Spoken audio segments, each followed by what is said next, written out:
Pues el metro de la Ciudad de México. Este accidente ocurrió la tarde de ayer, apenas en la estación del metro Polanco, en la línea 7. Y estamos viendo las imágenes donde dos vagones se desprenden cuando el tren llegaba a la estación. Afortunadamente no hubo personas lesionadas y todo quedó en eso, en un susto. Buenos días, gracias por iniciar la semana con nosotros aquí en Imagen Noticias con Francisco Sea. Tenemos, ya sabe, toda la información de lo más reciente que ha sucedido en México y en el resto del mundo. Así que quédese con nosotros hasta las 8 de la mañana, si es que puede acompañarnos para que se informe bien y que participe también, es importante. Estamos esperando sus comentarios en nuestras redes sociales. Y mire, luego del accidente en el metro Polanco que acabamos de ver, algunas personas captaron así la llegada de militares a las instalaciones. Se dijo que iban en apoyo, pero la medida pues ha sido fuertemente criticada. Dicen que se está militarizando el metro, y es que mientras las autoridades capitalinas aseguran que es por seguridad de los usuarios y hablan de estos hechos atípicos, otros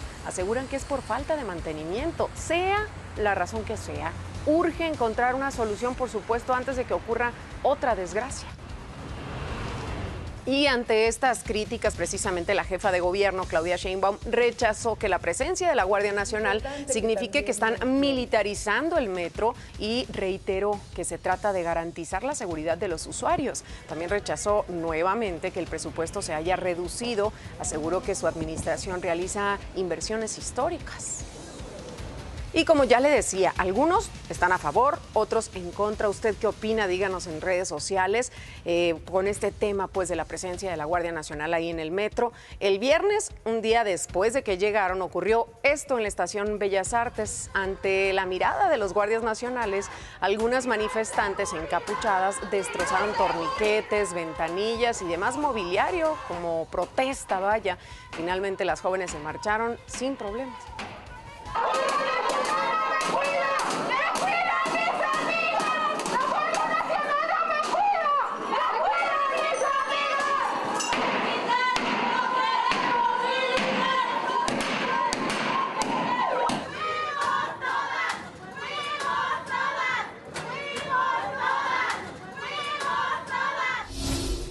Como le comentaba, a ellas las dejaron ir tranquilamente después de esto, pero hubo alguien quien no corrió la misma suerte. Fue este joven que protestaba en la estación Tlatelolco. Y dentro de todas estas contradicciones por la situación que acabamos de ver, Martí Batres, el secretario de Gobierno de la Ciudad de México, dijo que este joven había sido detenido porque realizó pintas en la estación del metro, pero que fue liberado inmediatamente y los elementos que intervinieron en su detención serían sancionados. Por cierto, tal y como se ve ahí en las imágenes, este joven pues no estaba realizando pintas, ¿no? ¿Por qué sancionar entonces a este joven? ¿Por qué sancionar a los guardias? Si el mismo Batres dijo que esta protesta tenía intenciones políticas, ahí queda mucho por pensar en este tema de lo acontecido este fin de semana en el metro de la Ciudad de México. Ha aparecido la información en las redes sociales que es un dirigente del PRD, de un partido político. Entonces vemos ahí pues una intencionalidad política también de algunos actores, cosa que también en otro orden de cosas pues merece también su propio análisis. Ya empezamos con malas noticias, ¿verdad? Pero mire, ayer no todo fue malo para el metro de la Ciudad de México. Después de 20 meses del desplome de la línea 12, donde recordemos que murieron 26 personas, ya se reabrió el tramo subterráneo de Atlalilco a Mixcoac. Aquí le habíamos dicho que sería precisamente este fin de semana, pues ya sucedió. La jefa de gobierno, Claudia Sheinbaum, encabezó este evento y ahí aseguró que se garantiza la seguridad operativa. Desde el inicio de los primeros trabajos de diagnóstico, proyectos ejecutivos, obras, seguimiento y puesta en marcha, tuvimos el acompañamiento de la empresa certificadora internacional TÜV Rheinland en la revisión de lo que son los sistemas de obra civil, vías, sistemas eléctricos, electrónicos, trenes, señalización y comunicación y centro de control de operación. Esta empresa ha señalado el cumplimiento satisfactorio de la evaluación de seguridad operacional. Y sobre esta reapertura del tramo subterráneo de la línea 12, esta fue la opinión de algunos usuarios que volvieron a utilizarla. Esperemos que pues sí lo hayan hecho bien para que no pase otro accidente de nuevo, porque pues igualmente todos salimos, pero nadie sabe si vamos a regresar a casa. Sale uno a veces con miedo, ¿no? Pero por trabajo, para salir adelante, pues hay que salir. Desde que se cayó, desde ese instante se cayó, yo ya no quise subir y pues, hasta que me dijeron ahorita ya se renovaron los sistemas, agarré, me traje a mi hermanita y ya me vine por acá. Vamos a más información ahora al caso del ataque a nuestro compañero Ciro Gómez Leiva. Las 11 personas que fueron detenidas por ser los supuestos autores materiales ya están en prisión preventiva, pero no han sido imputados por el delito de homicidio en grado de tentativa, sino porque portaban armas de fuego de uso exclusivo del ejército, delitos contra la salud y también por cohecho. De los 11, solamente 3 han sido vinculados a proceso y los demás están esperando su audiencia. Esta se llevará a cabo el miércoles porque solicitaron la duplicidad del término. Usted recordará que dentro de los detenidos está el presunto tirador, que fue el último al que detuvieron, y el líder, además de la banda también, pero bueno, falta ahora conocer quién es el autor intelectual. Y un juez de la Ciudad de México le negó a Ovidio Guzmán un amparo para evitar su extradición a Estados Unidos, donde tiene una orden de captura por el delito de distribución de narcóticos. El juez se declaró incompetente para resolver este amparo porque argumentó que se trata de razones de territorio. Es que el hijo del Chapo se encuentra en el penal del Altiplano, en el Estado de México. Eso fue lo que dijo. Y esta mañana de lunes saludo con muchísimo gusto a mi querido Enrique Villanueva. ¿Cómo estás, Quique? Buenos días. Hola, Cris, ¿cómo estás? Buenos días, amigos. Gracias por iniciar la semana con nosotros. Miren, les cuento, miles de personas se manifestaron para protestar por la demolición de una aldea al oeste de Alemania que debe dar paso a la expansión de una mina de carbón. Hubo enfrentamientos con la policía cuando algunos manifestantes intentaron llegar al borde de la mina. Decenas resultaron heridos y los uniformados lograron desalojar a los activistas, entre los que estaban no en los problemas, pero ahí estaba Greta Thunberg tratando de apoyar la situación. Marlene Stahl, muy buenos días, ¿cómo estás? ¿Cuál es la pregunta del día, los espectáculos y demás con nosotros este lunes? Hola, Cristal, muchas gracias. Buenos días también a todos ustedes, 5 de la mañana con 56 minutos. Claro que sí, ya lo sabe, participe con nosotros en nuestra pregunta del día. A ver, dígame, ¿cree que los incidentes en el metro son producto de sabotaje? ¿Qué opina usted? ¿Sí o no? ¿Dónde participar? Les recuerdo que tenemos nuestras redes sociales, @ImagenSea. En este momento síganos y ahí participe en nuestra pregunta del día. Comparta su opinión, es muy importante para nosotros. Y por supuesto, quédese aquí muy bien informado con nosotros. Y regreso contigo, Cris. Gracias, Marlene. Les platico que fueron difundidos nuevos videos que están relacionados con lo que ocurrió en el restaurante La Polar, donde Antonio Monroy murió por asfixia, por estrangulamiento. Son imágenes de las cámaras de seguridad al interior del inmueble. Vea lo que sucedió ahí. Eran las 7 de la noche con 54 minutos. Antonio está de espaldas a la cámara. Adriana, amiga de Antonio, es quien al parecer inicia la discusión. Primero le reclama a Antonio, lo toma del cuello y camina en dirección a la otra comensal, quien también va acompañada. La jala del pelo. Antonio se levanta para separar a Adriana. Forcejean. Los clientes de la mesa de al lado intentan controlar la situación. Y es allí cuando aparece el gerente Román Ignacio Torres Ramírez, detenido. Algunos meseros y el jefe de seguridad, Sergio Gama. Por el otro lado aparece el guardia de seguridad privada, Gustavo Gutiérrez, quien se mantiene cerca de la barra mientras el gerente le pide a los dos acompañantes de Antonio y Adriana que se retiren. Siendo las 7 de la noche con 59 minutos, Antonio procede a pagar la cuenta. Adriana continúa discutiendo, esta vez directamente con el jefe de seguridad Sergio Gama, alias el Chiquilín. A decir de las imágenes, algo reclama. Un empleado de limpieza aparece en escena. Les pide que se hagan a un lado y vemos nuevamente a Adriana discutiendo con Antonio y con el jefe de seguridad. Al parecer la discusión sube de tono porque es ahí cuando Gustavo Gutiérrez, el guardia de seguridad, se acerca. Son las 8 de la noche con 1 minuto. En otra toma de frente, se observa al jefe de seguridad, Sergio, alias el Chiquilín, ya muy molesto, quien reclama a Adriana. El jefe de seguridad la sigue señalándoles la salida. Cuando se dirigen a la salida, Antonio mete la mano en un intento por evitar que Sergio, el Chiquilín, agreda a Adriana. Sin embargo, el chiquilín continúa reclamando a Adriana y es cuando Antonio le avienta un codazo. Sergio responde, Antonio lo amenaza. La discusión sube de tono. De repente, en medio de la discusión, el jefe de seguridad se quita los lentes, se los entrega al guardia de seguridad. Discute con Antonio, le da un empujón por la espalda y desaparecen. Y sí, en estas imágenes se puede ver cómo es que esta mujer que acompaña a este grupo de personas es quien inicia, digamos, esta discusión. Sin embargo, pues todo se salió de control y ya sabemos cómo fue que terminó. Precisamente un juez de control vinculó a proceso a 2 trabajadores del restaurante La Polar. Se trata de Braulio y Óscar. La Fiscalía de Justicia de la Ciudad de México los acusa del delito de quebrantamiento de sellos del establecimiento. Estaban adentro del lugar estos sujetos cuando ya tenía horas de haber sido clausurado. Ahí los cacharon, pues ahí los agarraron. El juez fijó un plazo de 30 días para el cierre de la investigación, así que van a permanecer en el reclusorio norte detenidos. Vamos a otros temas. El viernes, Ricardo Mejía anunció a través de su cuenta en Twitter que renunciaba al cargo de subsecretario de Seguridad y Protección Ciudadana. En una carta le agradeció al presidente la oportunidad de servir en el gobierno patriótico e histórico que encabeza y le dijo: he decidido separarme de mi encargo para dedicar todo mi trabajo a la causa de la transformación de Coahuila. Mi estado me reclama, asegura. En otro fragmento escribió: la cuarta transformación es una visión y un compromiso de estado que no se circunscribe a ninguna etiqueta partidista.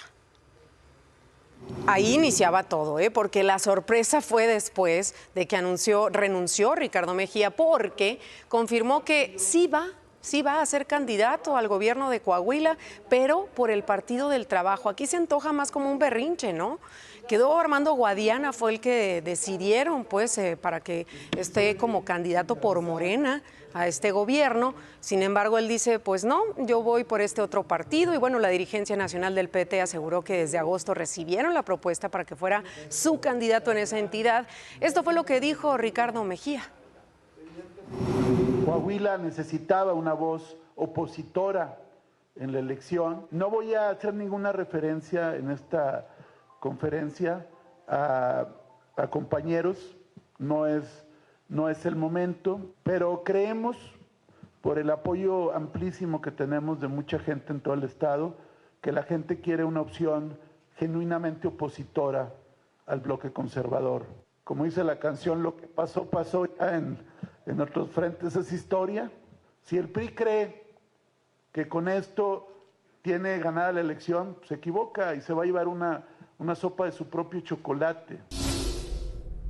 Bueno, y anoche Ricardo Mejía publicó en su cuenta de Twitter que la cuarta transformación es una visión progresista de Estado, no circunscrita a ninguna etiqueta partidista, al igual que las otras transformaciones históricas como la revolución, es la inclusión, dijo, y pluralidad de pensamientos libertarios, los que le da fortaleza, es del pueblo sin sectarismos. Por cierto, que ya iniciaron las precampañas en el Estado de México y Coahuila para las próximas elecciones del 4 de junio en la entidad mexiquense. La primera en iniciar fue la banderada de la coalición Juntos Haremos Historia, integrada por Morena, Partido Verde y PT, Delfina Gómez. En el caso de los otros partidos, Alejandra del Moral, que encabeza esta coalición, pues va por el Estado de México, integrada, como le digo, esos otros partidos que son el PAN, PRI, PRD y Nueva Alianza. Por Movimiento Ciudadano va el senador Juan Cepeda.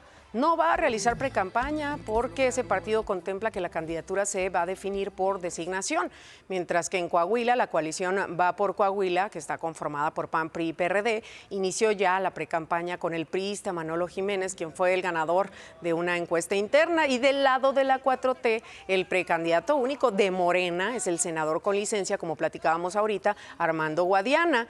Por su parte, como ya también le estamos platicando, Ricardo Mejía es el abanderado del PT.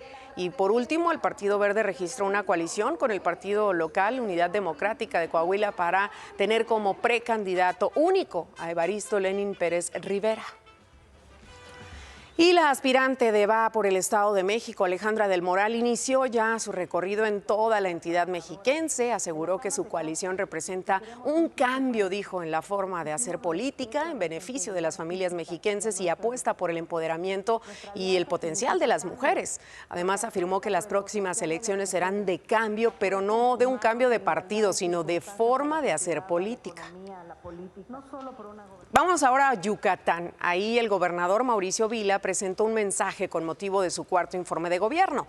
Destacó que la entidad cuenta con la mayor presencia de empresas de nivel mundial, y que continúa el esfuerzo para que Yucatán sea uno de los estados más seguros del país. El gobernador de Yucatán, Mauricio Vila, rindió su cuarto informe de gobierno, destacando los temas en inversión económica como la generación de 60,000 nuevos empleos y la llegada de empresas de nivel mundial, siendo uno de los estados con mayor inversión. Vila Dosal señaló que para seguir siendo uno de los estados más seguros del país, se ha invertido en tecnología de punta, así como aumentar el presupuesto a las corporaciones policíacas. El tema de la seguridad es algo que a todos nos preocupa y aquí en Yucatán hemos asumido el reto no solamente de conservar nuestra seguridad, sino de poderla acrecentar. Y mucha gente se pregunta, oye, ¿y qué pasa en Yucatán? Pues lo que quiero decirles es que hay un gran esfuerzo presupuestal. Miren, en 2018 el presupuesto de la Secretaría de Seguridad Pública era de 1,982 millones de pesos. Para este año es de 3,414, un incremento del 72% durante estos primeros 4 años. Vila Dosal mencionó los objetivos que tiene su gobierno, como la renovación del transporte, construcción de albergues para mujeres que sufren violencia, nuevos hospitales, casa de asistencia al menor, así como generar gas natural para que bajen las tarifas eléctricas en el estado.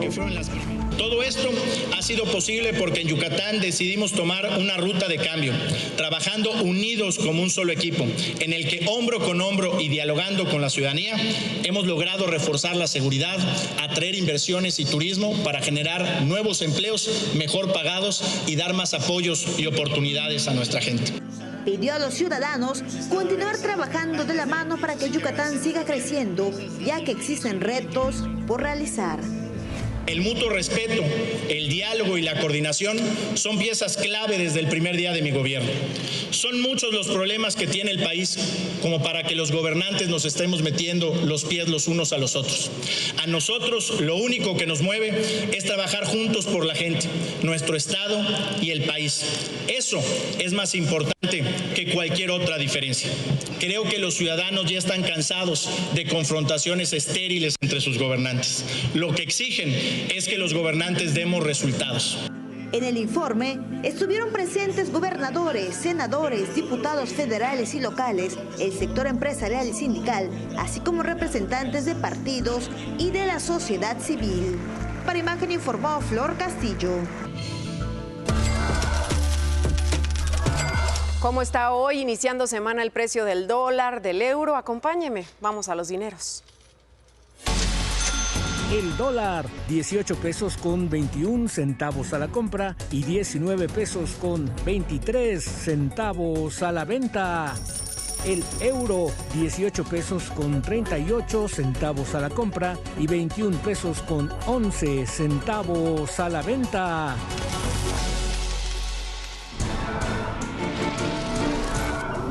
Acompáñame, vamos a darle una vuelta al mundo. Iniciamos en Estados Unidos porque el presidente de este país, Joe Biden, declaró estado de catástrofe grave en California luego de 3 semanas de precipitaciones sin precedentes que han causado al menos 19 muertos. Ordenó ayuda federal para los residentes y municipios del estado para reparar los daños causados desde el 27 de diciembre por las violentas tormentas invernales que han provocado inundaciones y deslizamientos de tierra. Primero fue la nieve y ahora les llegó el agua. Y bajamos a Perú. El gobierno anunció la ampliación del estado de emergencia. Sin embargo, siguieron los bloqueos y movilizaciones que piden la renuncia de Dina Boluarte. Vea.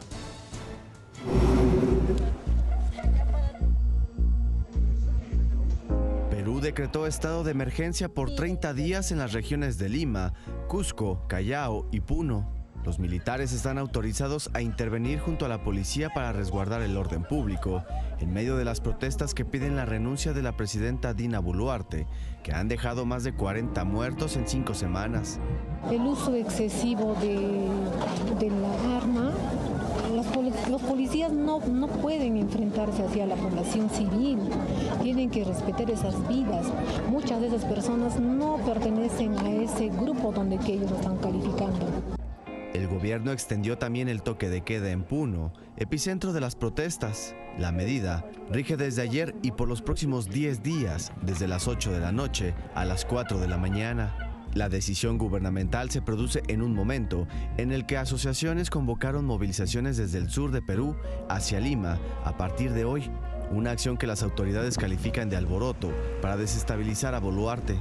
Ayer se mantenían más de 100 tramos de carreteras bloqueados por manifestantes en 11 de las 25 regiones peruanas que piden la dimisión de Boluarte, quien asumió la presidencia el 7 de diciembre, después de que el Congreso destituyera a Pedro Castillo tras su golpe de Estado fallido. En Cusco, el servicio de trenes a la ciudadela inca de Machu Picchu se reanudó ayer tras 2 días de paralización por las protestas. Imagen.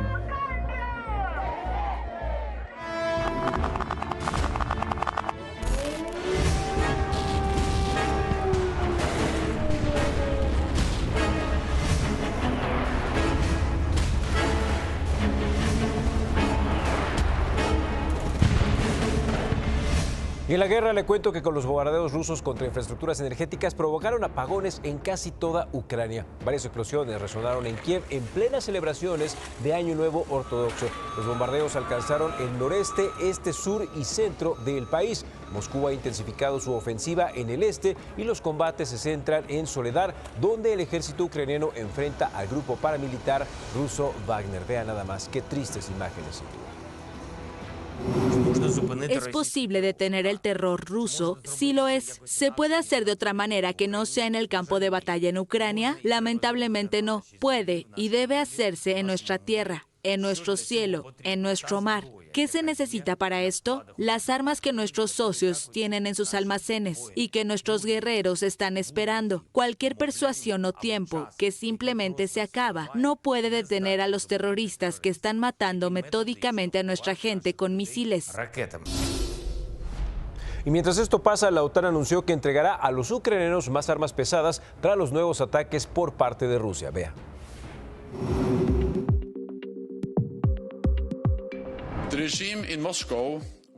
La OTAN anunció que entregará a Ucrania más armas pesadas occidentales y el presidente ruso Vladimir Putin aseguró ayer que todo se desarrolla según los planes y que espera que sus combatientes le den más alegrías con sus resultados militares. En tanto, sigue la búsqueda de personas bajo los escombros en un edificio residencial en Dnipro, al este de Ucrania, que fue golpeado en la nueva oleada de ataques del sábado y domingo. En el edificio, más de una treintena de personas murieron y más de 40 están desaparecidas.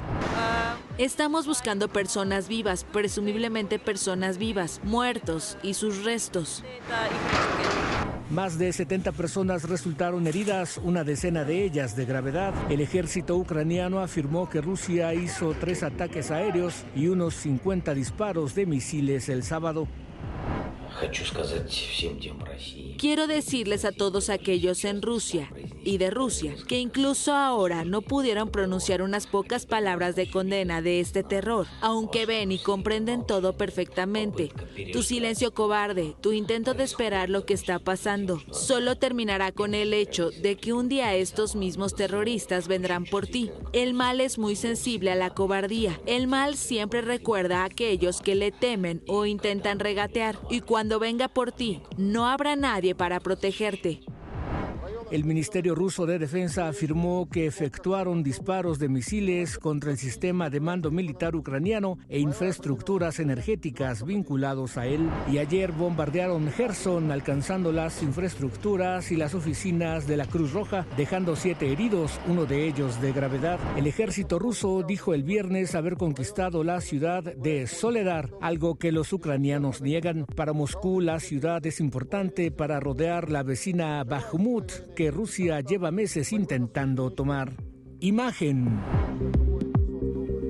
Y mire, noticias del COVID. China anunció al menos 60,000 muertes relacionadas con el COVID desde el levantamiento de las restricciones sanitarias en el país, más o menos a principios de diciembre. Tras ello, la Organización Mundial de la Salud pidió al gigante asiático datos más detallados sobre la situación del coronavirus. Los datos no incluyen los fallecimientos fuera del sistema hospitalario, por lo que probablemente están subestimados. Y bueno, recordemos que las morgues y los sistemas crematorios no se estaban dando abasto. Había al menos 20 personas diarias por ser cremadas. Imagínense nada más. Pero bueno, vamos a pasar a buenas noticias. Aquí en nuestro país, ¿se acuerda usted de Katia Echazarreta, la mujer, la primer mexicana en viajar al espacio? Bueno, pues recibió la medalla al mérito ciudadano en Jalisco. Mire, así es como se hacen las cosas, como niña.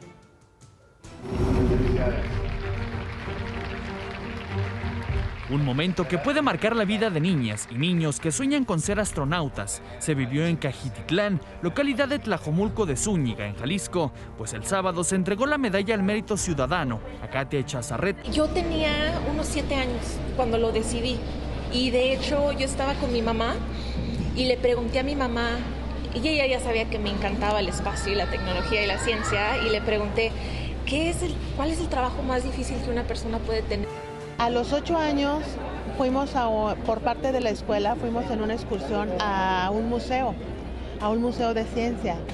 Y ahí había unos como paneles especiales para niños. Y yo ahí la vi jugando con tanta entrega que yo realmente entendí que era el camino para el resto de su vida. Los niños fueron los que más se ilusionaron con la visita de Katia, como Yelena Vázquez, una niña que gracias a su familia sueña con ser astronauta y sabe que los sueños se pueden cumplir. Quiero ser la astronauta más joven mexicana y desde los 4 años me ha interesado el espacio y soñar con los planetas y nuevos mundos, descubrir e imaginar. Cada uno tiene su sueño. Entre unos 7,000 candidatos originarios de más de 100 países eligen a Katia y ahora se le entrega este reconocimiento. Se convierte, por supuesto, en una inspiración, ¿no? Para todos y sobre todo, mira, la niña esta que platicaba Kiki. Esta noticia me da muchísimo gusto porque al fin y al cabo son personas que le están apostando al conocimiento y a las ganas de tener que trabajar para formar un sueño y hacerlo realidad. Estas niñas, estas jovencitas que le apostaron a la ciencia, que dejaron a un lado todo este bullying de la matadita del salón, realmente se empezaron a clavar y ahí están las oportunidades. Por eso hay que acercar a las jóvenes y a los jóvenes a la ciencia y además el gobierno debería estar más atento a estos programas y de verdad hay muchos programas universitarios que están a la búsqueda de alumnos destacados. Nada más es cosa de que los alumnos lo vayan a buscar y créeme, a nivel mundial y no solo también a nivel mundial, a nivel nacional hay muchos programas que están apostándole a quien quiere estudiar. Sí, y ¿sabes qué? Yo creo que también como papás tenemos una tarea muy importante junto con el sector educativo porque hay muchos estudiantes que son brillantes verdaderamente y que tienen que irse de aquí de la República Mexicana porque de pronto no encuentran el apoyo necesario, ¿no? Entonces ahí también el llamado al sector y es bien educativo. importante lo que dices, porque hay veces que como papás somos el primer filtro. Híjole, ¿sabes qué? Yo creo que esa carrera no. Híjole, ¿sabes qué? Esta carrera no te va a dar mucha chamba en el trabajo aquí en México. ¿Sabes qué? No vas a poder tenerlo porque es muy difícil. ¿Como astronauta? No, pues mijita, somos muy pobres. No, al contrario, empezarlos a motivar. Me acuerdo mucho de lo que pasaba con todos los astronautas mexicanos que la han logrado, ¿no? En donde sus papás fueron clave. ¿Sabes qué? ¿Quieres tener esta meta? Ok, te va a costar muchísimo, pero ni modo, te vamos a apoyar y vas a hacer tu mejor esfuerzo para que te salga adelante. Apoyo y la seguridad también, ¿no? Desde casa. Gracias, Quique. Mira, ahora te platico y les platico a ustedes 30,000 migrantes que llegaron de manera ilegal a los Estados Unidos van a ser regresados acá a nuestro país. Esto bajo el título 42, que mucho ha dado de qué hablar, ha causado polémica. Desde el fin de semana empezaron ya a regresarlos. Después de la pausa comercial le vamos a mostrar las imágenes de todo lo que sucede ahí en la frontera norte de nuestro país.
Continuamos con la información. Más de 500 elementos de la Guardia Nacional fueron enviados a Tijuana para reforzar las estrategias de seguridad y lograr disminuir la incidencia delictiva. Principalmente hablamos de los homicidios. Estos militares llegaron en 4 aeronaves al Aeropuerto Internacional Abelardo L. Rodríguez. Los uniformados van a realizar patrullaje y acercamiento de proximidad social para conocer de cerca los principales problemas que se presentan en cada colonia de la ciudad.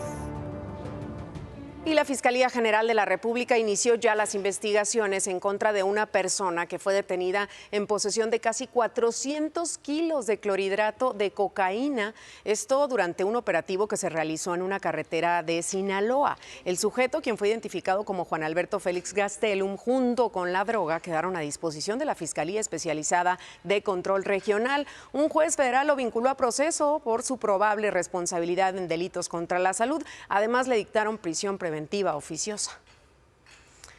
Y mire, vamos a ver ahora a continuación esto. 5 adultos y un niño murieron lamentablemente en este accidente vial que sucedió en el kilómetro 40 de la carretera Aldama a Estación Manuel al sur de Tamaulipas. Los automóviles quedaron prácticamente destrozados, como puede ver en las imágenes. Las personas que fallecieron tuvieron que ser liberadas porque quedaron prensadas. Personal del Ejército Mexicano llegó hasta ahí, hasta el lugar, a apoyar, aplicó el plan de N3E para que personal de la Cruz Roja atendiera a los accidentados, y hasta el momento se desconocen las causas de este accidente.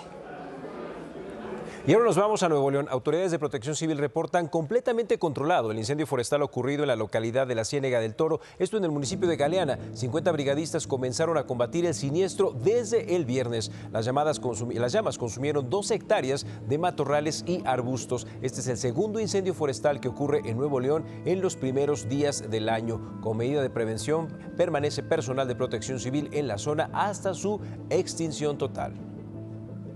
Y del calor al frío, ahora nos vamos a Veracruz. Las regiones del Valle de Perote y de Pico de Orizaba registraron temperaturas de 0 grados. Las comunidades situadas en las faldas de la montaña Cofre de Perote fueron cubiertas de nieve, por lo que autoridades estatales de Protección Civil desplegaron vigilancia, en especial ante la presencia de visitantes al Parque Nacional. La Comisión Nacional de Agua informó que la temperatura más baja en Veracruz se registró en Salayeta con al menos 9 grados. También déjeme comentarle que La Joya, -2, mientras que la capital, Jalapa, promedia 5 grados al amanecer. Cuídese mucho, tápese, por favor, no se vaya a enfermar.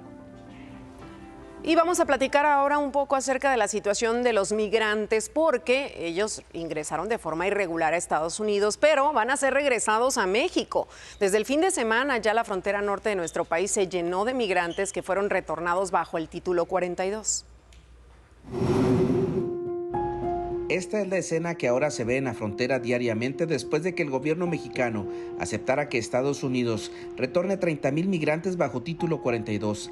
Decenas de migrantes de todas nacionalidades son entregados a mitad de los puertos fronterizos a los agentes del Instituto Nacional de Migración, quienes los registran y los trasladan a los albergues de gobierno. Por Ciudad Juárez, el número de retornados va en aumento. Entre ayer y hoy, nada más, hemos recibido a más de 600 personas en este centro, y lo que hacemos es, en principio, pues procurarles los servicios básicos. Tener mejor condición para ellos, como usted ve, mire, pues los colchones también están nuevos. Pronto los espacios en los refugios del gobierno federal y municipales serán ocupados. Desde ahora los albergues de las organizaciones religiosas y derechohumanistas se preparan, ya que visualizan que la frontera del lado mexicano se verá saturada de migrantes porque ya no serán aptos para asilo político. Cruzaron de manera irregular y el gobierno de Estados Unidos no los aceptará. Con esas personas que son expulsadas, que en un momento dado quisieran albergue, y también, pues, para mí la prioridad son aquellos que quieran hacer las cosas de una forma ordenada, ¿sí? Entonces, de alguna forma, yo creo que vamos a tener que tomar acuerdos para ver quiénes van a ser los que van a estar apoyando a esas personas que están siendo expulsadas. Todo migrante que se cruza la frontera y se entrega por un lugar que no es un puerto fronterizo es retornado por las diferentes fronteras. Sin embargo, existen casos que ya estaban bajo un proceso, como Edu Guzmán, un venezolano que cuando acudía a su cita a una corte fue detenido. Ahora ya está de nuevo en México. Tenía un proceso de asilo en los Estados Unidos que me indicaba que yo tenía que permanecer en los Estados Unidos durante que me llegara el proceso de las huellas. Me sacaron. Les dijeron que su solicitud de asilo la tendrían que seguir en México. Desconocen cómo continuar. Decidieron no ir a un albergue de gobierno, ya que ahí no les permiten salir a trabajar o a comprar comida. Buscarán un espacio en algún albergue de las organizaciones, donde desconocen cuánto tiempo podrían estar en ese lugar. Ahora me dicen que yo con este proceso que tengo, solamente tengo que esperar que llegue la cita, ya después que tenga esa cita poder ir, bajar a Ciudad de México y ya puedo tomar con esa cita un vuelo hacia Estados Unidos, más no sé si será verdad o será mentira. En Ciudad Juárez para Imagen, Salvador Gómez. Este título 42 que ha generado bastante polémica, mi querido Enrique, que fue implementado todavía durante el gobierno del presidente, el expresidente Donald Trump, y bueno, que son restricciones, vaya, a raíz de la pandemia, el COVID-19, que tiene que ver con temas de salud y que le da la libertad a las autoridades estadounidenses de regresar a los migrantes así de forma inmediata, ¿no? Sí. De ahí se agarraron, al fin y al cabo, porque ya teníamos un retorno de migrantes bastante fuerte. Menudo favor nos hizo la cumbre, porque en lugar de que todo fuera algarabía, como se dio en estos primeros días, al fin y al cabo esta es la cuenta. La cuenta son 30,000 migrantes que van a estar viniendo de regreso a Estados Unidos y vamos a ver hasta dónde el país va a aguantar. Recordemos que México no solo le está llegando por el norte, sino también por el sur. Se está llenando de migrantes, cada vez más los vemos en el país y desafortunadamente no hay las oportunidades necesarias ni siquiera para mantenerlos con la alimentación necesaria, ¿no? Claro. Pobrecitos, ahí vemos las escenas de los chiquitos que tuvieron que pasar una Navidad abajo de una tienda de campaña, en el mejor de los casos, no querían irse a los albergues porque esto los ponía en un grado de desconfianza de que a lo mejor ya no pueden entrar a Estados Unidos, al fin y al cabo pues tampoco van a poder entrar. Recordemos que se va a replantear este programa hasta febrero y vamos a ver qué pasa, pero por lo pronto, quién sabe cuánto vamos a tener en el país de aguante para recibir migrantes, inmigrantes, inmigrantes. Ya hemos presentado aquí algunos reportajes, imágenes de los distintos centros donde se atiende precisamente la comunidad migrante y vemos cómo se encuentran muchos de ellos rebasados, otros ya incluso hasta los cerraron, ¿no? Precisamente, y pues la promesa a raíz de esta cumbre también, mi querido Quique, de este centro para atender a inmigrantes, vamos a ver cuándo se da y todo lo que suceda a partir de esta decisión. Centros que al fin y al cabo van a llegar a tener un tope, ¿no? Sí. Y esto se va a salir de control si no se toman realmente políticas que ayuden no a paliar el problema, sino a solucionarlo. Por supuesto. Y mira, bueno, vamos ahora a un resumen de la información y regresamos para seguir platicando. Después de 20 meses del desplome de la línea 12, donde murieron 26 personas, se llevó a cabo la reapertura del tramo subterráneo de Atlalilco a Mixcoac. La jefa de gobierno, Claudia Sheinbaum, encabezó el evento, donde aseguró que se garantiza la seguridad operativa. Las 11 personas detenidas por ser los supuestos autores materiales del ataque al periodista Ciro Gómez Leiva están en prisión preventiva, pero no han sido imputados por el delito de homicidio en grado de tentativa, sino por portación de armas de fuego, de uso exclusivo, delitos contra la salud y cohecho. Solo 3 han sido vinculados a proceso. Ricardo Mejía presentó su renuncia al cargo de subsecretario de Seguridad y Protección Ciudadana. Será el abanderado del Partido del Trabajo para la gubernatura de Coahuila, que al igual que el Estado de México, este fin de semana iniciaron las precampañas para las elecciones del próximo 4 de junio. Oiga, ¿qué tan difícil es ser policía en México? Sobre todo en algunos estados. Cifras de la Asociación Civil Causa en Común indican que en Guanajuato han ocurrido 259 homicidios de policías. Esto ubica a esa entidad como la mayor y la más violenta en contra de los uniformados. Vea.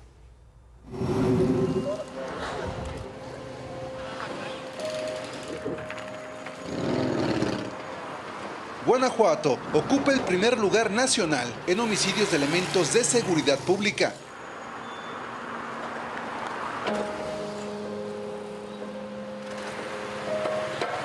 De acuerdo con la organización Causa en Común, se tiene un registro de 259 asesinatos de policías del 2018 a la fecha. Lo cierto es que la mayoría de los elementos son asesinados porque colaboran con alguno de los bandos en disputa. En el caso de Guanajuato, pues tenemos una mafia local el cártel de Santa Rosa de Lima y por el otro lado la presencia del cártel Jalisco Nueva Generación. En 2022 fueron ejecutados en Guanajuato 50 elementos policíacos y en lo que va del año han sido asesinados 3 de ellos en los municipios de Pueblo Nuevo, Celaya y San Francisco del Rincón. Mira, cuando trabajamos dentro de la Secretaría de Seguridad siempre vas a tener amenazas y lo he comentado. Cuando entras a una labor como esta del policíaca, pues sabemos que tomamos protesta y sabemos a lo que nos estamos arriesgando y a veces es la bendición de la familia y poder regresar es lo más valioso. La mayoría de los efectivos de seguridad son víctimas cuando están en días de descanso. Esto ocurrió con el esposo de Alejandra, quien se desempeñó como agente de investigación criminal de la Fiscalía de Justicia de Guanajuato. Él estaba en el grupo táctico de la corporación cuando el 29 de agosto del 2021 fue sorprendido por 4 sujetos armados quienes lo intentaron privar de su libertad y al resistirse fue agredido a balazos en frente de su hijo de 10 años de edad. Ese día él se encontraba de descanso cuando fue atacado. De hecho, la mayoría de los policías ahorita han sido atacados cuando están en sus días de descanso, como que los encuentran más vulnerables. Ella sabe que su esposo está muerto. Sin embargo, su cuerpo no aparece, ya que sus agresores se lo llevaron hacia el municipio de Manuel Doblado. Ello ha significado un verdadero calvario para que ella y sus 3 hijos puedan acceder al seguro de vida. No existe ningún tipo de seguro, bueno, al menos que cubra por ejemplo, esta ausencia, ¿no? La fiscalía se ha negado a darme los sueldos caídos, mismo que para esto ya salió la declaratoria de ausencia en junio. Los 3 hijos de Alejandra tienen la nacionalidad mexicana y estadounidense. Ante la falta de apoyo en Guanajuato, para que los niños reciban una pensión, solicita el apoyo del gobierno de los Estados Unidos. Quisiera pedirles a las autoridades de Estados Unidos, no sé, que volteen a ver mi caso. Desgraciadamente aquí no he tenido éxito, no hay respuesta. En Guanajuato se analizan estrategias para procurar la integridad de los elementos de seguridad. Sin embargo, hasta ahora no hay nada en concreto. Para Imagen, Luis Negrete, Toledo. Por lo que hoy no están. Dígame, a través de redes sociales, ¿cree que los incidentes en el metro son producto de sabotaje? ¿Qué han dicho los mexicanos hasta este momento? Pues mire, le presento el resultado. 15% sí cree que sean sabotaje, 85% restante dice que no, que... Pues ¿dónde participar? Muy fácil, si no se acuerda, le recuerdo que estamos en redes como @ImagenSea para que nos sigan y ahí está la pregunta, participe con nosotros. Gracias, Marlene. En Veracruz, habitantes de Cozoleaca que están exigiendo a las autoridades municipales que terminen con la distribución de agua contaminada que llega hasta sus casas a través de la red hidráulica. Les está sacando ronchas. Con esto y más, regresamos, no se vayan. Señores, son las 6 de la mañana con 45 minutos. Mire, qué bueno que sigue con nosotros. Y hoy vamos a amanecer en un pueblo mágico, maravilloso, aquí cerquita en Bernal, Querétaro, un pueblo donde puede pasar un fin de... Es muy bonito, ¿eh? Puede pasar un fin de semana gozando de... Es muy tranquilo, el clima es muy hermoso, se come muy rico, hay artesanías locales... Y en este pueblo se encuentra uno de los atractivos turísticos más importantes de Querétaro, que todos saben que es. A ver, si es Bernal, ¿qué hay ahí, muchachos? Eso, Panchito, la Peña de Bernal. Casi tiene tu edad esa peña, fíjate. Es antigua. Así como el Panchito. Y gracias a todos ustedes que nos hacen favor de mandar sus amaneceres. Osvaldo Álvarez dice, muy buenos días, así amanece en Cárdenas, Tabasco. Saludos a todos los que hacen posible el mejor noticiero de México. Imagen Sea, bien. Él sabe perfectamente cómo es el buen noticiero de México. Bien, Osvaldo, tú muy bien. Y después Juan Manuel Reyes dice, así amanece en Guadalajara el Saus Infonavit. Saludos, DIF Patria Adultos Mayores CDC 25. Muchísimas gracias, Juan Manuel, por esta fotografía. Miren, él es futbolero. No es cierto, no se parece a Oscar, él sí está bonito, no sean así. Vámonos contigo, Cris, más información. Gracias, Marlena. Temas un poco, mucho menos agradables. En Cozoleaca, que en Veracruz, los habitantes dicen que el agua que llega hasta sus casas está contaminada. Con ella se bañan, realizan el aseo diario, pero esta agua sucia les está sacando ronchas en la piel. Vean nada más.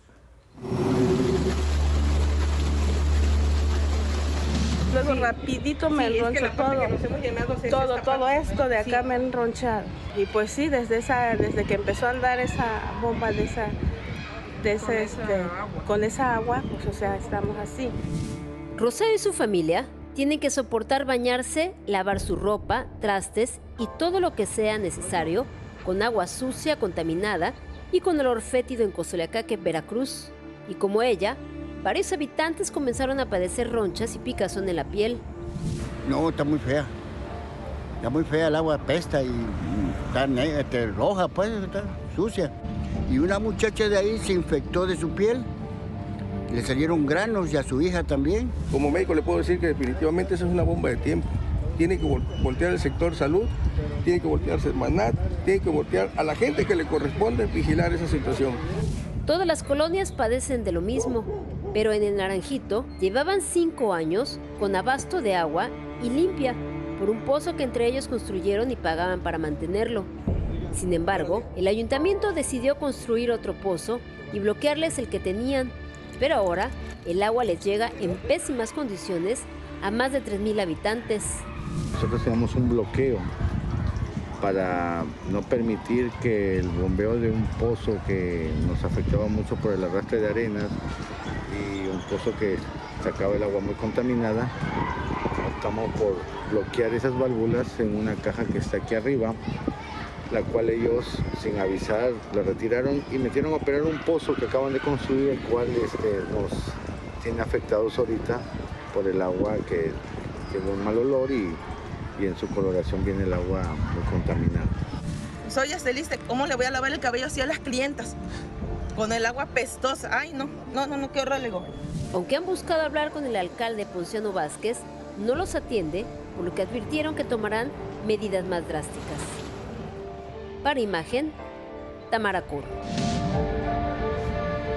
Pues complicada la situación que viven estos vecinos de ahí de Cozoleacaque y que no son los únicos, ¿verdad? Pero ellos se animaron a levantar la voz y a reportar esto que sucede.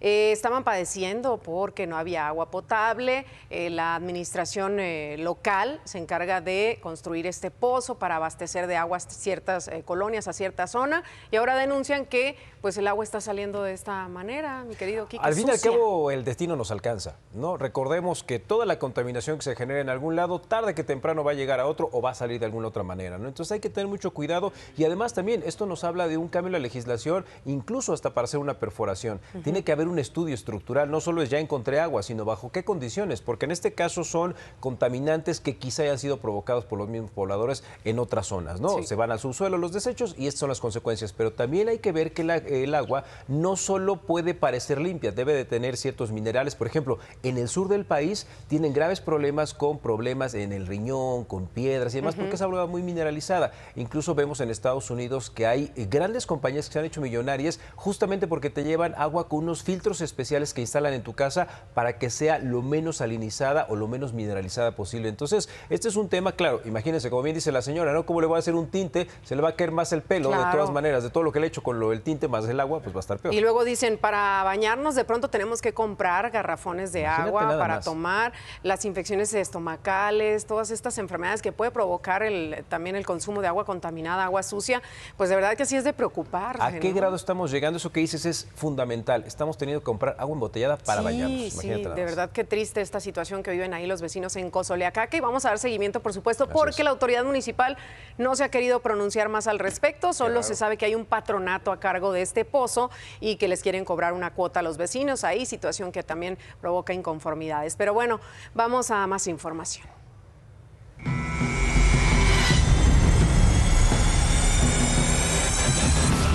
Son más de 105,000 los desaparecidos en México. Nuestro país, usted lo sabe, se ha ido convirtiendo en un lugar de fosas clandestinas, de desapariciones. Estas son las ausencias y en esta sección le ponemos nombre y rostro a este grave problema que enfrentamos. Vamos a conocer ahora el caso de Nimbe Selene.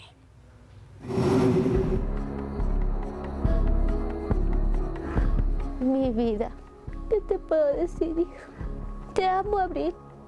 Abril, tú sabes que yo te amo con el alma, que eres mi vida entera, hija. Y así como eres mi vida, eres la vida de tus abuelos, tú lo sabes, y de la familia. Estamos deshechos aquí en la casa, tus abuelitos, tus tíos, la familia completa. Te estamos esperando, mi amor, y no vamos a dejar de buscarte. El pasado 12 de diciembre de 2022, Luis Felipe Montes, de 17 años, pidió permiso para salir al cine con Abril Campos Corpus. Ambos adolescentes sostenían una relación sentimental desde hace 4 meses. En la actualidad, los dos tienen el estatus de ausentes. Mi hija desapareció el día 12 de diciembre. Yo dejé de saber de mi hija a las 6:32 que le empecé a mandar yo el WhatsApp. El último WhatsApp que ella me manda es a las 4:42. Me dijo que según ya había entrado a la sala de cine, cosa que pues no fue real porque las imágenes que me mandó pues eran robadas de Google. Eso de las imágenes de Google yo me doy cuenta ya en la noche que eran robadas. Han pasado más de 3 semanas de la desaparición de Abril Montes y Luis Felipe López en la colonia Fernando de Alba, en el municipio de Ecatepec. Hay que destacar que Abril Montes tiene 16 años y puede ser víctima de un delito. Yo siento que mi hija se fue manipulada de la casa. Mi hija no se llevó absolutamente nada. No se llevó ni el cargador de su teléfono. Mi hija usa brackets y tienen sus cepillitos especiales. No se llevó ni el cepillo ni los cepillitos. Tenía ropa nueva porque acaba de ser su cumpleaños. Zapatos nuevos ahí. No, la niña no se llevó absolutamente nada. Ha pasado más de un mes de las ausencias de los dos jóvenes. Las investigaciones que se realizan están dando un giro inesperado.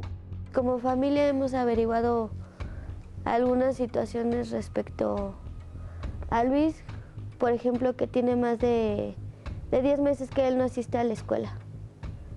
Eso averiguamos cuando como te repito, yo vivo en ese domicilio. Cuando yo veía que Luis se salía a las 2:30 de la tarde, supuestamente para ir a la escuela. A un principio sí llegaba a 9:30, 10 de la noche, porque él va en la tarde. Ya después empezaba a llegar más temprano. Empezaba a llegar a las 5:30, 6:30 por más tardar. En el caso de las autoridades se tuvo que cerrar una vialidad para que les hicieran caso. A partir del 23 de diciembre que yo hice un cierre afuera de Metro Río de los Remedios, fue cuando yo ya tuve plática más directa con ellos. No me hacían caso y no trabajaban. De hecho, las cámaras del C5 me las enseñaron 5 o 6 días después, porque no había como tal un interés hacia lo de mi hija. Han pasado 34 días de la desaparición de Abril y Luis Felipe, 34 días donde no se tiene un rastro de su paradero. Para Imagen, Raúl Flores Martínez.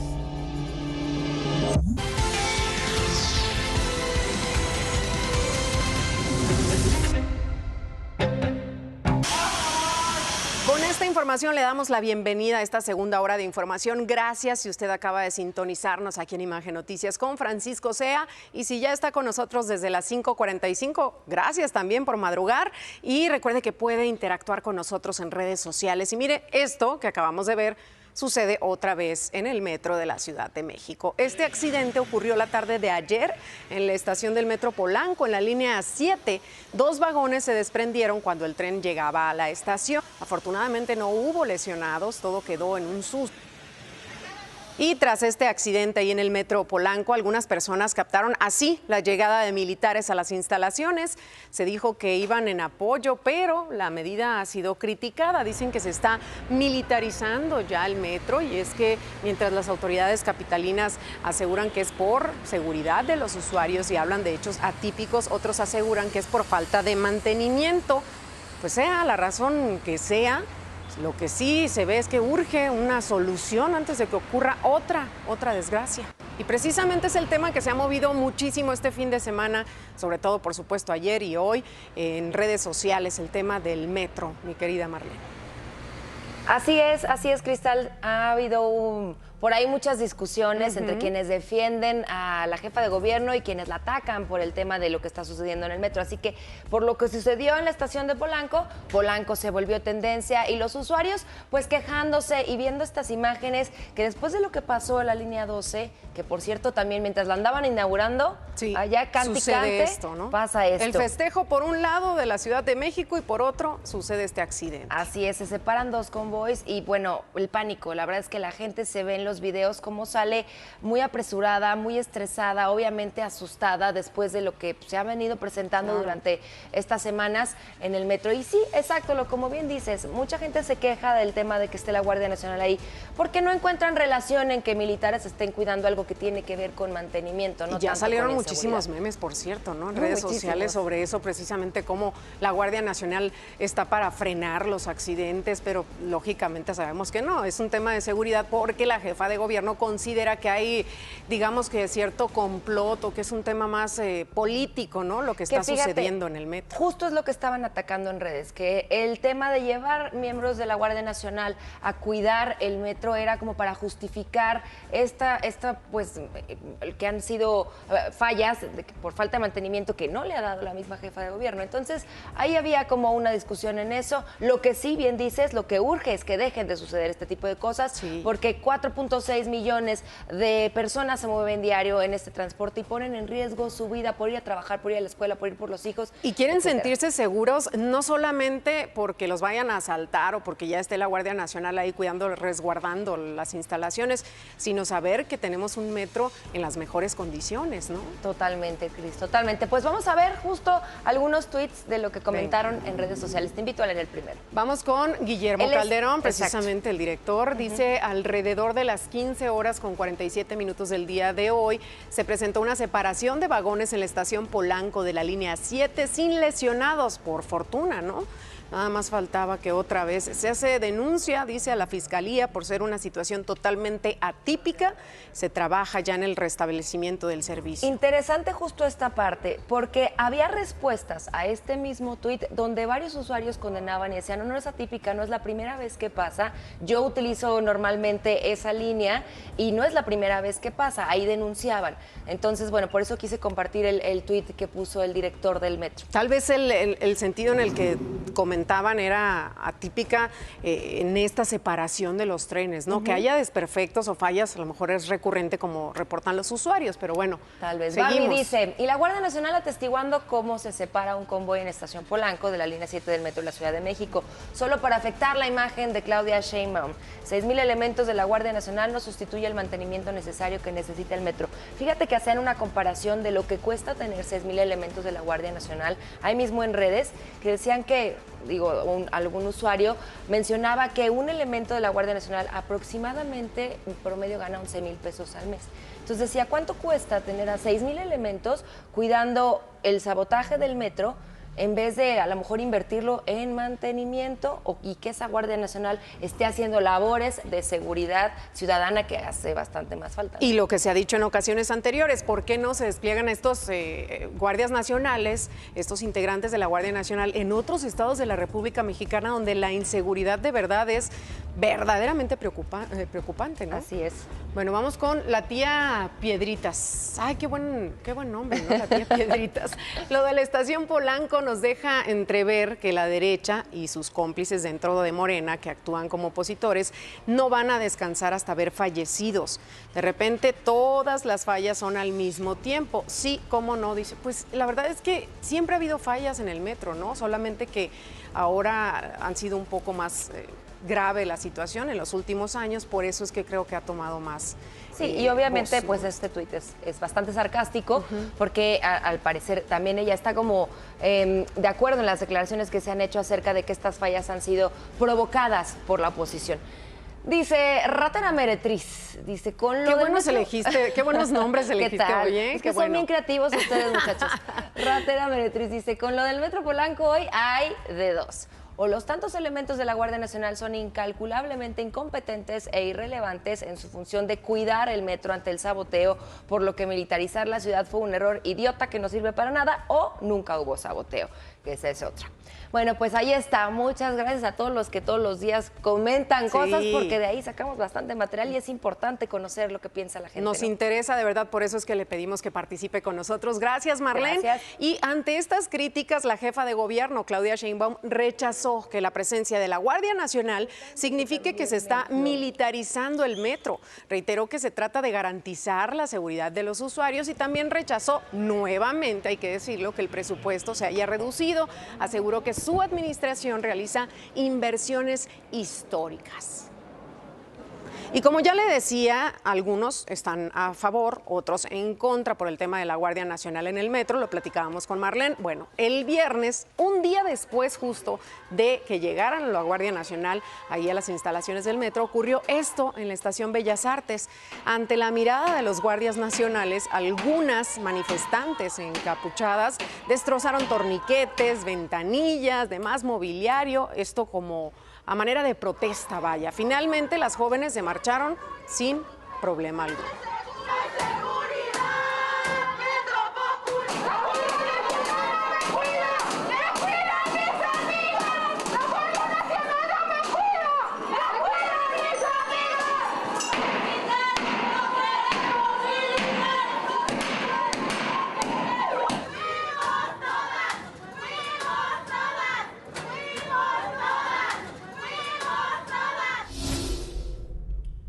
Y obviamente en esta situación no se iban a meter, pero ¿qué pasa cuando solo se trata de una sola persona? Porque quien no corrió con la misma suerte fue este joven que protestaba en la estación Tlatelolco.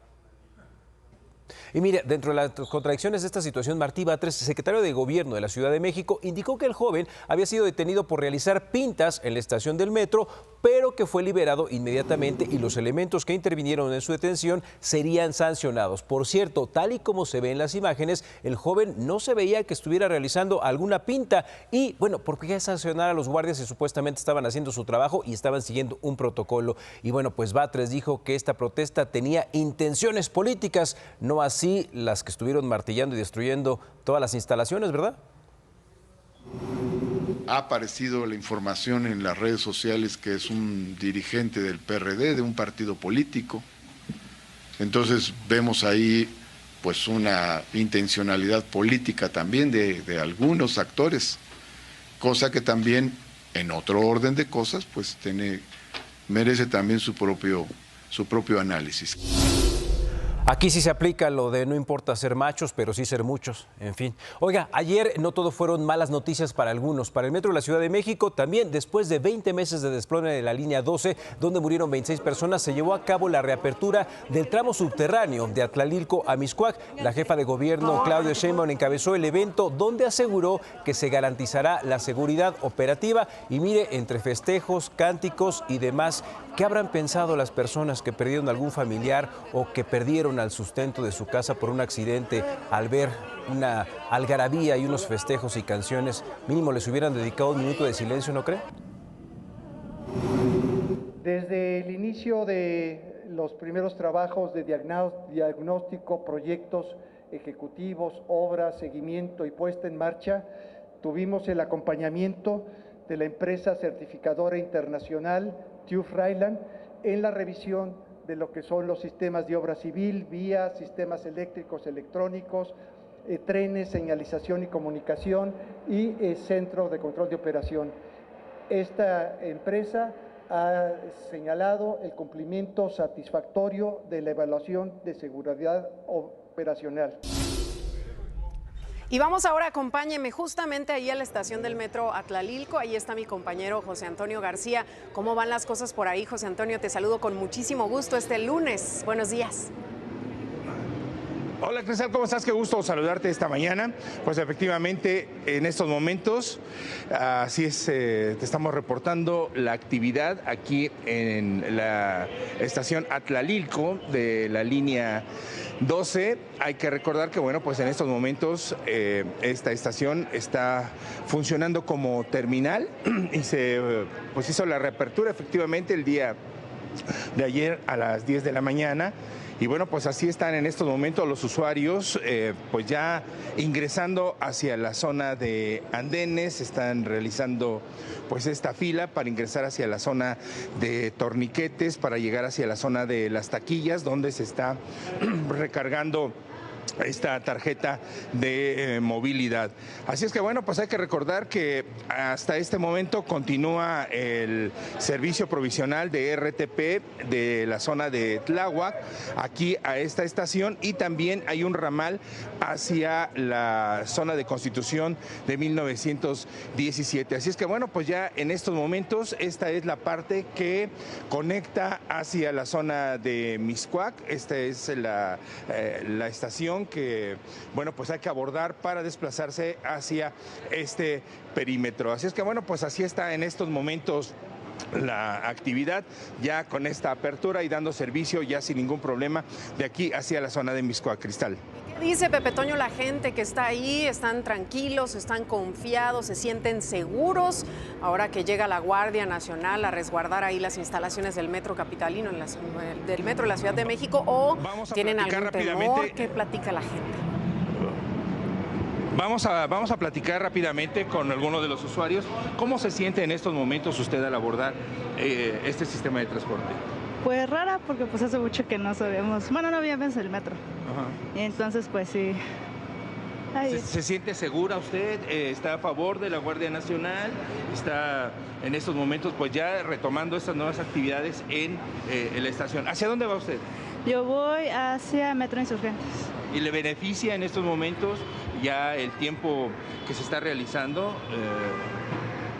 Ahorita con el sistema provisional, ¿se hacía más tiempo? ¿Ahorita ya la beneficia a usted? Pues sí, ya era más mayor la reducción de tiempo, porque antes me hacía 2 horas y media, a lo mucho, del lugar donde radico hacia mi trabajo. Y ahorita, pues, a lo mucho yo creo que me estoy haciendo 1 hora y cuarto. Okay. Bueno, ¿su nombre? Cecilia. Ok, bueno, muchas gracias. Nada, ¿qué gracias a ustedes? Pues aquí lo tienes, Cristal. La situación aquí con los usuarios les favorece y bueno, pues ya retomando estas actividades luego de pues casi 20 meses de que sucedió esta tragedia aquí en la línea 12.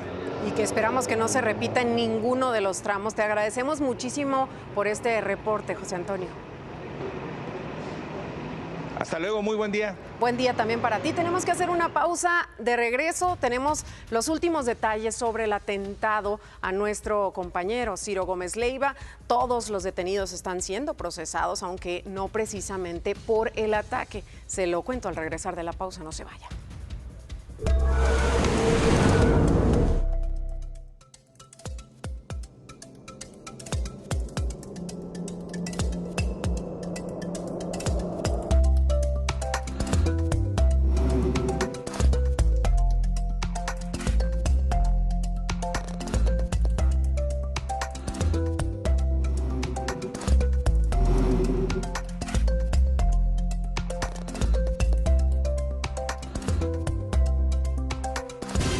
De regreso con la información y como le adelantamos, la Fiscalía de Justicia de la Ciudad de México informó que ya concluyeron las audiencias y se dictó prisión preventiva contra 11 de los detenidos por el atentado contra nuestro compañero Ciro Gómez Leiva.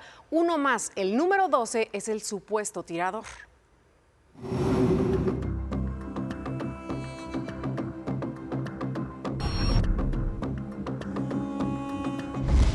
Los 11 acusados por la Fiscalía de la Ciudad de México de ser los autores materiales del atentado contra Ciro Gómez Leiva se quedarán en prisión preventiva. Sin embargo, ellos no fueron imputados por el delito de homicidio en grado de tentativa, sino por los delitos de portación de artefacto y armas de fuego de uso exclusivo del Ejército, contra la salud y cohecho.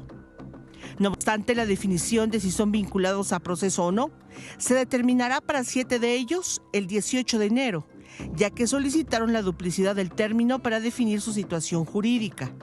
3 fueron ya vinculados a proceso y uno más está en espera de su audiencia inicial. Por lo pronto, las 5 mujeres y los 6 hombres detenidos antier y trasladados esta madrugada a los reclusorios norte y el femenil en Santa Marta, Catitla, se quedarán en prisión, tiempo en el que la Fiscalía de la Ciudad de México buscará concretar las pruebas y la acusación en su contra por el atentado contra Ciro Gómez Leiva. Hasta el momento, las autoridades han exhibido imágenes que vinculan directamente al atentado a Paul Pedro Gómez Jaramillo, supuesto líder de la célula criminal, a Héctor Eduardo Martínez, el presunto tirador, y a Juan Antonio N. e Israel N., que acompañaban a Pedro Gómez. Hasta ahí van las investigaciones en torno a este caso del atentado contra nuestro compañero Ciro Gómez Leiva. Falta conocer quién fue el autor intelectual y por supuesto se da un seguimiento. Aquí vamos a estar platicando al respecto. Mientras tanto, aquí un juez de la Ciudad de México negó a Ovidio Guzmán un amparo. Se lo negó para evitar su extradición a Estados Unidos. Recordemos que ahí tiene una orden de captura por el delito de distribución de narcóticos. El juez dijo que es incompetente para resolver el tema de este amparo porque se trata de razones de territorio. El hijo del Chapo se encuentra en el penal del Altiplano, en el Estado de México. Le platico también, fueron difundidos nuevos videos relacionados con los hechos ocurridos en el restaurante La Polar, donde recordemos que Antonio Monroy murió por asfixia, por estrangulamiento. Son imágenes ahora de las cámaras de seguridad al interior del inmueble. Vea lo que ahí sucedió. Eran las 7 de la noche con 54 minutos. Antonio está de espaldas a la cámara.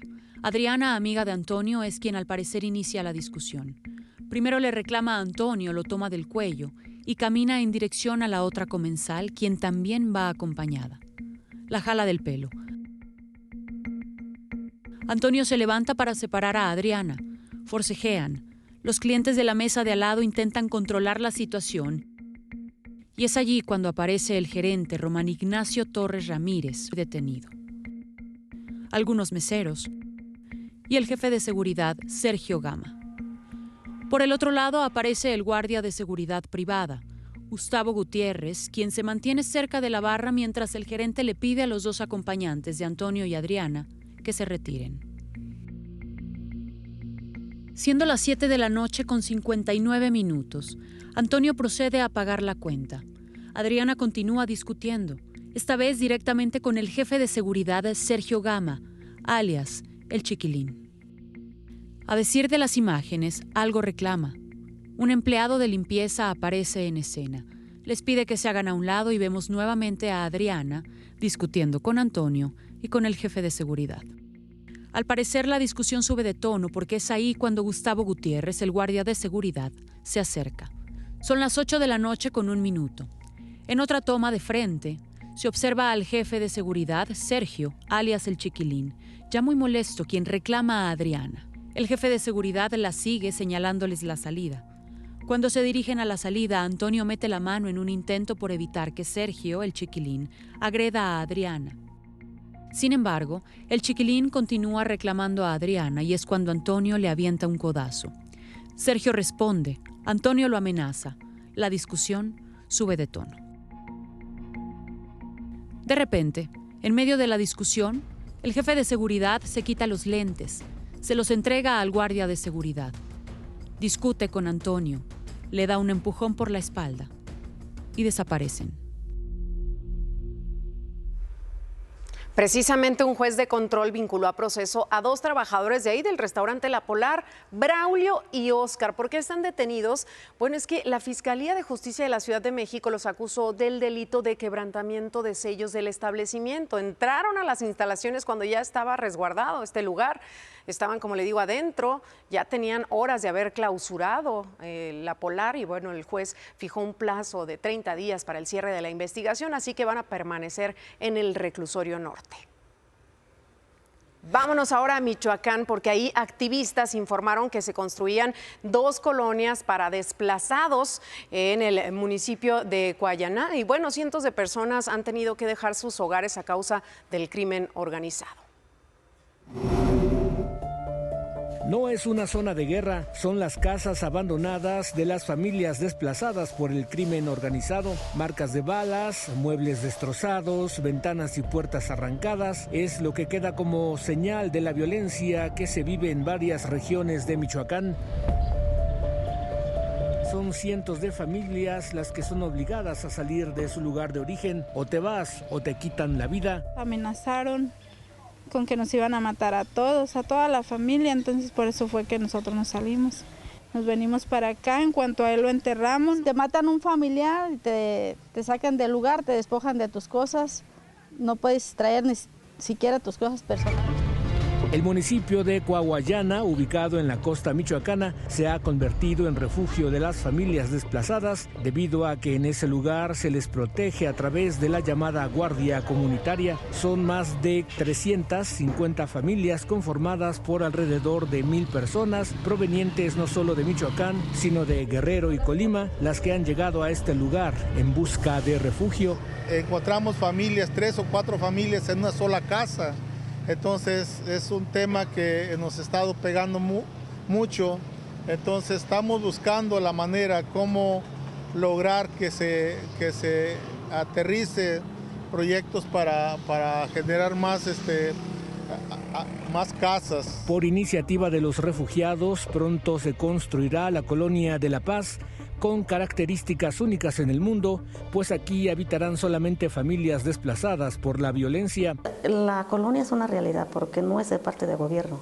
Mientras esto se hace realidad, los desplazados sobreviven como pueden, aunque a decir de ellos trabajo no les falta. A pesar de que el problema de los desplazados no es nuevo, aseguran que los gobernantes han manifestado total indiferencia, pues en la mayoría de las regiones no brindan la mínima seguridad. Y una vez que son obligados a abandonar su lugar de origen, tampoco les brindan el apoyo necesario para sobrevivir. Imagen. Oiga, ¿cuánto gastó en medicinas el año pasado? ¿Cuánto de su presupuesto se fue para el pago de luz, gas, gasolina, transporte público? ¿Te imaginas estar en una situación en donde lo anterior no solo fuera más barato, sino que además mejorara nuestra salud? Y es que cuando hablamos de energías renovables, seguramente dejas de prestar atención, pues crees que el cambio solo vendrá de grandes compañías y gobiernos comprometidos con los pobladores. ¿Y qué crees? Tienes razón, pero también es cierto que si como ciudadanos no exigimos temas ambientales reales a políticos, nuestros hijos, sobrinos y nietos la van a pasar mucho peor de lo que nos está pasando a nosotros. El carbón, el petróleo y el gas son los mayores causantes del cambio climático, de las emisiones de gases de efecto invernadero y del dióxido de carbono. En pocas palabras, de muchas de las cosas que calientan al planeta y provocan que nos enfermemos, por lo que necesitamos dejar de depender de ellas lo más pronto posible. Lo malo es que en países como el nuestro, el viejo negocio sigue siendo redituable y cambiar por energías limpias no solo representa dinero que no tenemos, sino una modificación en la conducta para saber que el sol, el viento, el agua, los residuos y hasta el mismo calor de la tierra es mejor para mantenernos con una vida sin tanto daño. La ONU, en conjunto con la Organización Mundial de la Salud y la Agencia Internacional de Energía, coinciden en que las energías renovables con los años serán cada vez más baratas, definitivamente más sanas para nosotros, una forma de generar trabajos y recuperar los que se pierden por los viejos combustibles y a la larga una inversión que nos hará ganar en otros sectores también. Entonces, como ciudadanos, pongamos el tema en la mente y exijamos al gobierno, políticos y candidatos que se pongan a trabajar también en lo que nos dará salud, desarrollo y bienestar en el futuro cercano. Eso sin contar que el único planeta que tenemos se está enojando y adivinen quién tiene las de perder. Cristal, todo un tema que de repente creemos que a eso se dedican las grandes compañías, a eso se dedican en los gobiernos, en las cumbres y a nosotros no tiene nada que ver. Nos corresponde, por supuesto, tenemos responsabilidad y esto se trata de utilizar los recursos que ya tenemos, ¿no? Como el viento, como el agua, buscar por este lado para evitar contaminar también más al planeta. Ya veíamos el plan Sonora que ha implementado o que tiene ya en marcha el gobierno. Ya se cancelaron algunos cosas por ahí. Sí, se cancelaron algunos temas, pero bueno, eso prometía también ayudar en esto. Y más vale ir empezando. Tenemos un país en donde desafortunadamente pues todo está volcado hacia el carbón, hacia el petróleo. Tenemos muchos coches que imagínate, cambiar el padrón vehicular y decir todos van a ser eléctricos es complicado, sobre todo porque nos va a pegar en el bolsillo. Pero si no empezamos con cositas pequeñas, esto no va a cambiar y sobre todo nosotros que tenemos hijos, no sé si te ha pasado, pero ¿alguna vez has pensado en toda esta nata que están viviendo nuestros hijos, todo lo que van a generar de temas de salud en el futuro? Y las reacciones del planeta, como dices, que les estamos heredando también, de verdad que es un tema preocupante, así que nos corresponde a todos, ¿eh?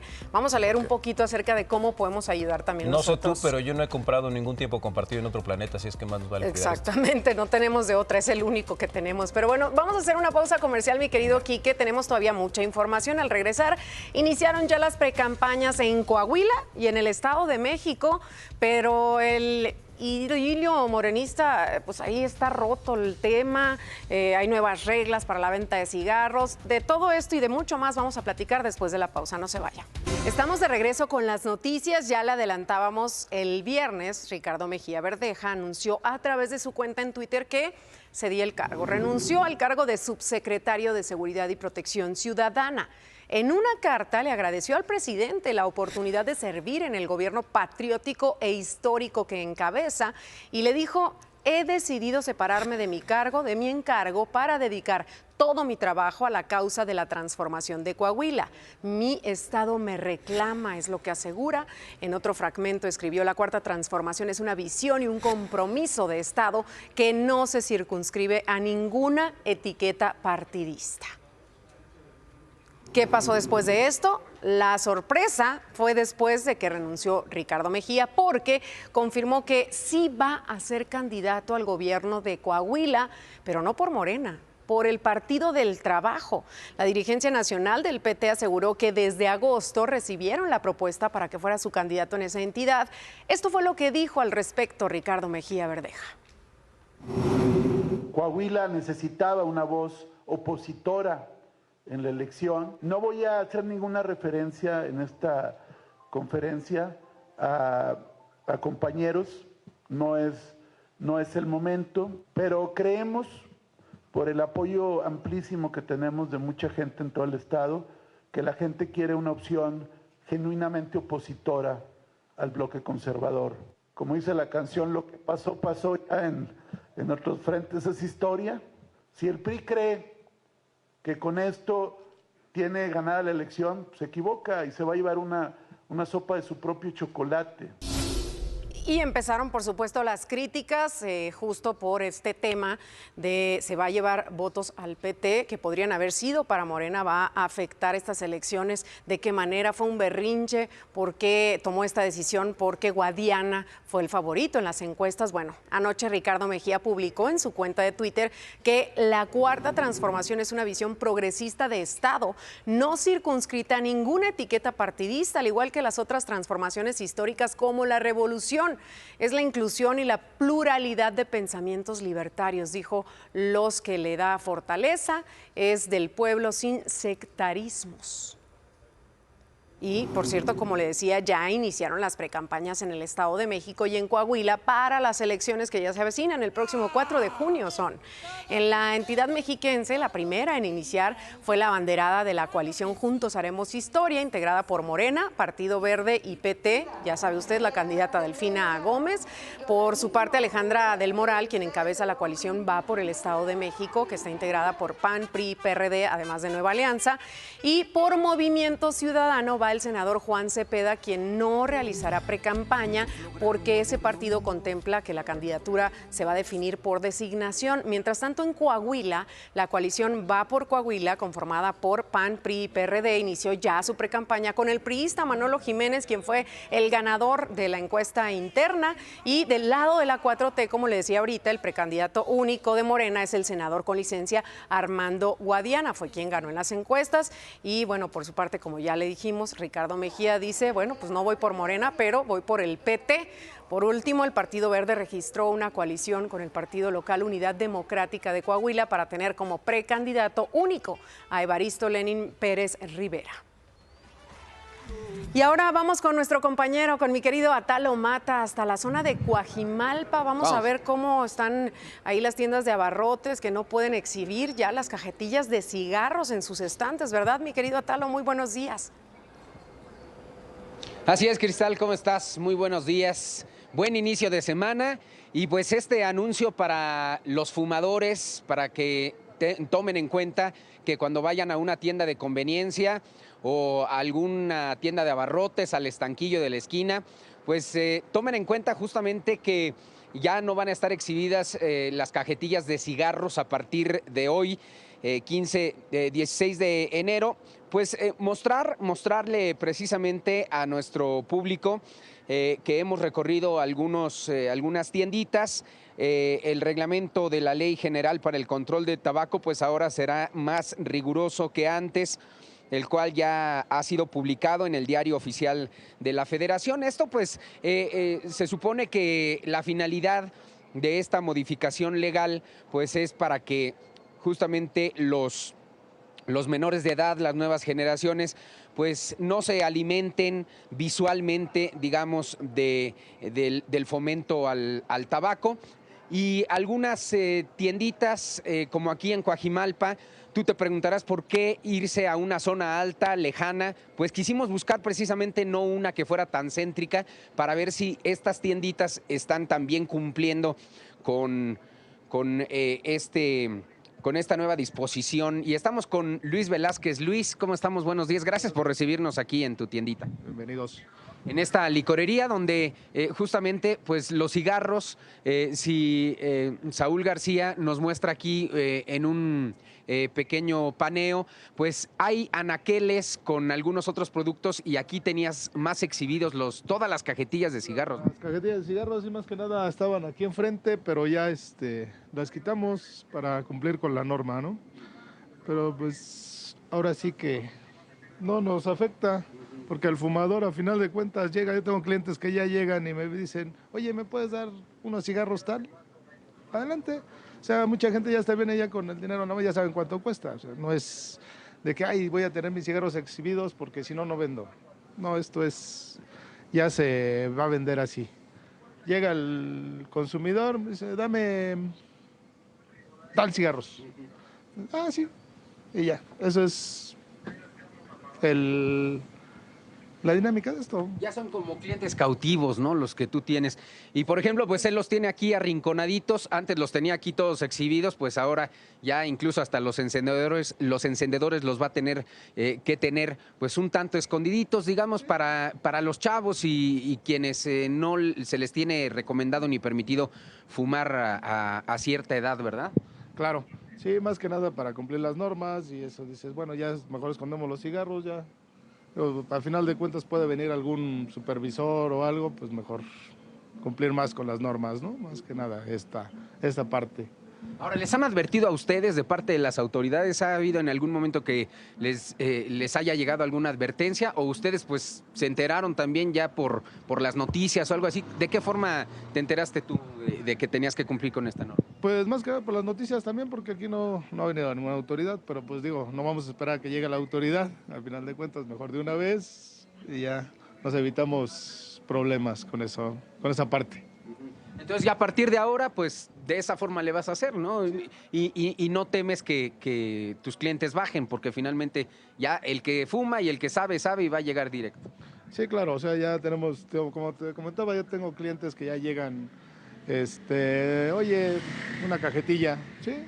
Inclusive tengo clientes que ya sé lo que fuman, ya vienen, sus cigarros, viene por sus cigarros, ¿no? Entonces, ya... Digo, a final de cuentas yo creo que esto no es que yo los tenga exhibidos para poder vender más. O sea, esto ya, mucha gente ya, como te digo, viene y me dice una cajetilla, ahí está, de tal. Y ya se las damos ya sin problema. Ahora, una de las, digamos, de las opciones, de las alternativas también que me platicabas, pues nada más pone la muestra de cada cajetilla, ¿no? Así, muy discretamente, y lo demás, pues en existencia, en una bodega, ¿no? Claro, la bodega ya para que no tener aquí toda la exhibición como estaba anteriormente. Entonces ya tenías el exhibidor y ya, se quitó el exhibidor, se quitó la promoción del cigarro. Y ya se quedaron nada más ahí las cajetillas escondidas, como te digo. Sí, porque ya ni marcas ni letreros, si te fijas, Cristal, ya no hay letreros de los cigarros, ya cada vez como que empieza a reducirse el espacio al fumador y pues hay que adecuarse, ¿no?, a las nuevas disposiciones. Exactamente, hay que adecuarse ya. ¿Dónde se ubican ustedes aquí en esta colonia? Si nos puedes dar la dirección. Claro que sí, estamos aquí en Real de Guadalupe número 7, aquí en la alcaldía Álvaro Obregón, en Coajimalpa, ya no sabemos ni qué somos. La colonia Santa Rosa Xochac. Aquí estamos para servirles. Muy bien. Luis, gracias y muy buenos días y qué bueno que se está cumpliendo con la normatividad de este lado también. Igualmente, muchas gracias y Suerte. Gracias. Pues gracias aquí a esta tiendita, a La Diligencia. Y Cristal, sí, hacer énfasis en la importancia de dejar de fumar, ¿no? Quienes lo hacen frecuentemente. También en las nuevas generaciones, en algún momento, ya sabes, los adolescentes o menores incluso empiezan a buscar fumar, pero es necesario hacer énfasis y conciencia en el daño que causa a la salud, a los pulmones, al enfisema pulmonar, el fumar. Entonces, pues hacer conciencia es únicamente eso y cumplir con las leyes y la normatividad por parte de los tenderos y los encargados de las tienditas y de las tiendas de conveniencia.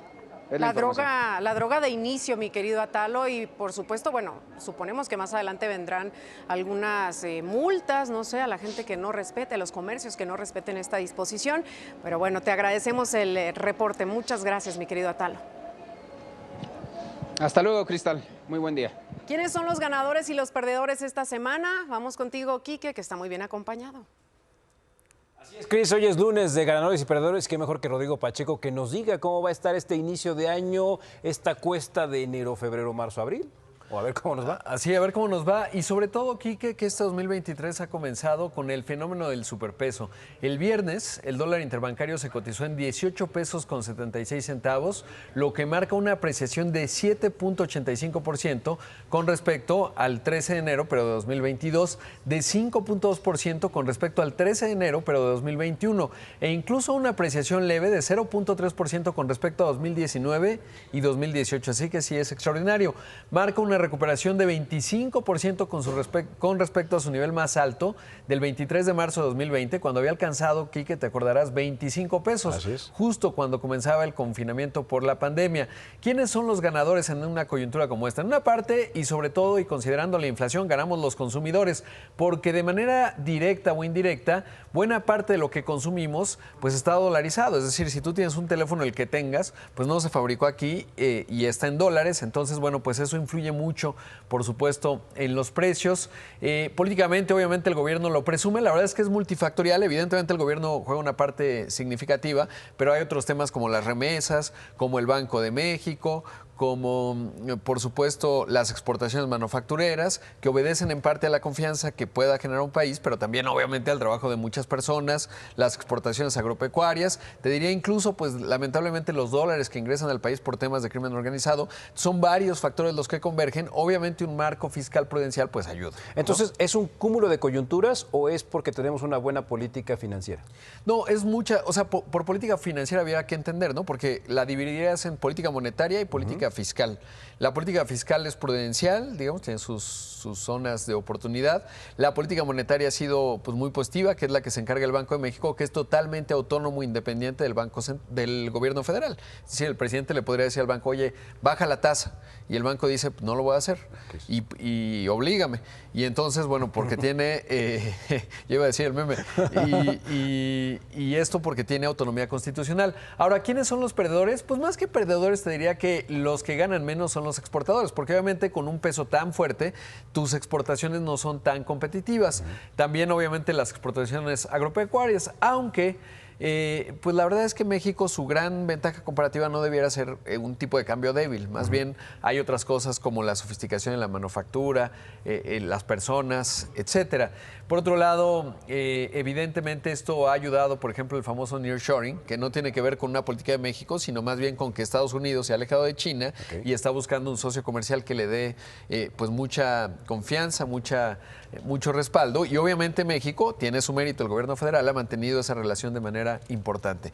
¿Cuáles son los riesgos? Por último, mi estimado Quique, pues es que justamente se materialice una recesión allá en los Estados Unidos y eso naturalmente implicaría que exportamos menos a la Unión Americana, vienen menos dólares, se enviarían menos remesas, también sería un factor importante. Así que bueno, pues eso se plantea como un riesgo en términos de la fortaleza que hoy estamos viendo con el tipo de cambio, pero la verdad es que sí es meritoria, sobre todo en el contexto pues de inflación, el que la moneda esté fuerte, eso ha ayudado ayudado a que los precios no se disparen tanto. A una semana de la cumbre, ya que se están rebajando un poquito las cosas, ¿ganamos, perdimos con esto de las importaciones? ¿Qué viene para esto? Pues mira, te diría que se quedó el marco como está. O sea, hay, digamos, la alianza México-Estados Unidos, particularmente también Canadá, pero no cuenta tanto para la economía de nuestro país.